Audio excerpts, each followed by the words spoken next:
Hi, I'm Noelle Murphy, and I'm a spokesperson for the Batonga Foundation. Today I'd like to talk to you about the people of Benin and of this organization created by one of its own.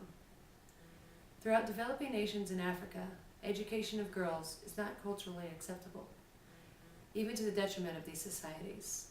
The Batonga Foundation has been working to change this view through the education of girls.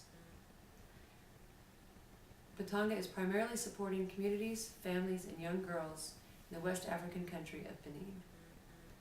Beninese families have a strong communal family structure.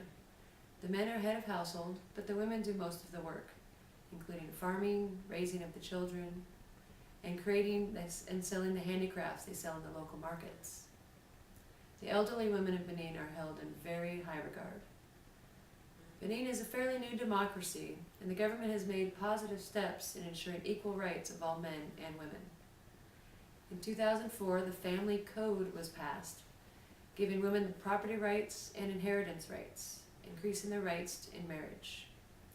Forced marriage and child marriage became prohibited, although this is still not yet fully enforced. Women do have the right to vote, and they do have positions of local and national power. There are 8 women in the National Assembly, 6 female ministers in the 26-member cabinet, and 3 of 77 elected mayors are women. In fact, Benin used to be known for its elite women's military force. Despite their strong place in the family and the legal rights established by the Constitution, women in Benin are still not treated equally. Sexual harassment, domestic violence, and rape are still prevalent. Female genital mutilation is still fairly common, averaging 17% of young women and even higher in several areas. It is practiced on women ranging in age from infancy to 30 years of age. The disparity of the sexes really starts with their children. Young girls are forced into marriage, sold as servants or prostitutes. In 2007, government established a free public education system for all, but it's slow to take hold. In some parts of the country, girls still receive no formal education.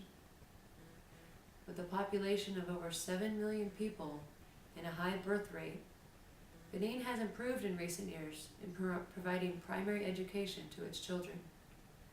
Today, more than 56% of boys over the age of 15 can read and write. For girls, it's 26%.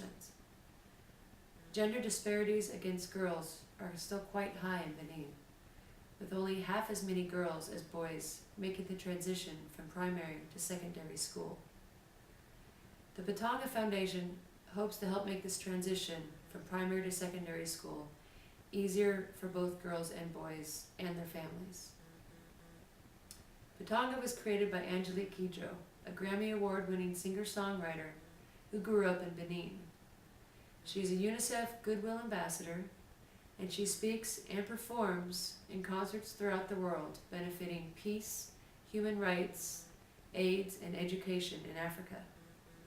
She created the Batonga Foundation in her effort to give back to the community she grew up in. Batonga is an advocate for community awareness, to promote and support girls' education by addressing the gender prejudice and cultural traditions that restrict empowerment of women in general and their access to education in particular. They build schools, provide supplies, and more importantly, provide scholarships to young girls in Benin and in surrounding West African nations in need. In choosing the individual girls, schools, and communities to receive support, priority is given to the most disadvantaged populations within the targeted areas. Particular attention is given to girls who are AIDS orphans or whose families are affected by AIDS. This is significant because there are 370,000 orphans in Benin, most whose parents have died of AIDS. AIDS education for women is still very poor.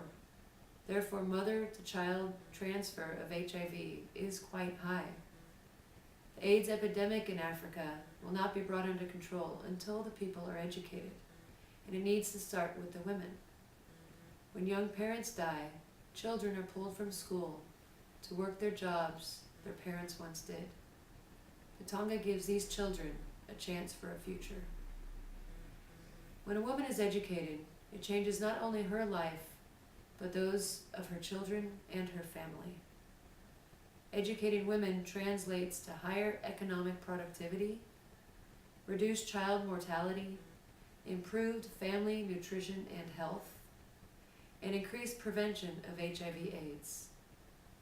And it greatly increases the chances of education for the next generation, for both boys and girls. Once an African woman is educated, she fights to ensure both sons and daughters receive an education. This is a tradition that is passed on from family to family, from generation to generation, and a tradition that is going to change the future for Benin. There's a growing consensus that the most cost-effective way to help African nations reduce poverty and improve the quality of life for their citizens is to support education for girls. UN Secretary General Kofi Annan summed it up when he said, "To educate girls is to reduce poverty." Please consider giving to Batonga. You can help Angelique and me in our mission to educate girls in Africa in order to give them the strength and the tools they need to be the mothers of change. Thank you.